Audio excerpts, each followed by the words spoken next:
Goldilocks and the Three Bears. Once upon a time, there lived a little girl whose name was Goldilocks. One day, she decided to go for a walk in the forest. While out walking, she lost her way and found herself at the house of the Three Bears. Inside the house, she came across a kitchen table with 3 bowls of porridge laid out.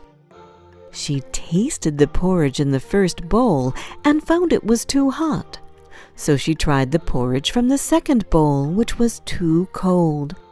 Finally, she tried the third bowl and found that it was just right, so she ate it all up.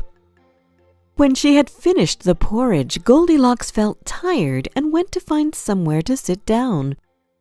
The first chair she found was too big. The second chair was still too big, but the third chair felt just right. As she sat down, the chair broke into many pieces. By now, Goldilocks was very tired, so she looked for somewhere to sleep. The first bed she found was too hard. The second was too soft, but the third bed was perfect, and she fell into a deep sleep. Just then, the bears came back to their house from walking in the forest. When they came into the kitchen, they saw that someone had been eating their porridge. "Who's been eating my porridge?" growled Daddy Bear. "Who's been eating my porridge?" asked Mummy Bear. Finally, Baby Bear cried, "Who's been eating my porridge and eaten it all up?" Then the 3 bears spotted that someone had been sitting in their chairs. "Who's been sitting in my chair?" howled Daddy Bear.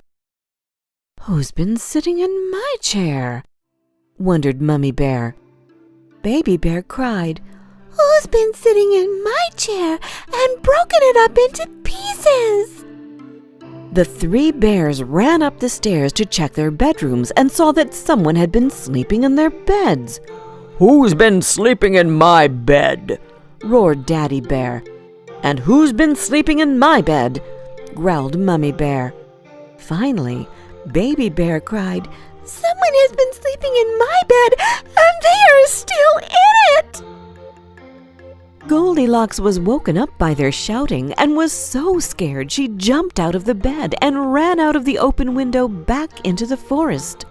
She ran home to her mother and vowed she would never again go for a walk in the forest alone.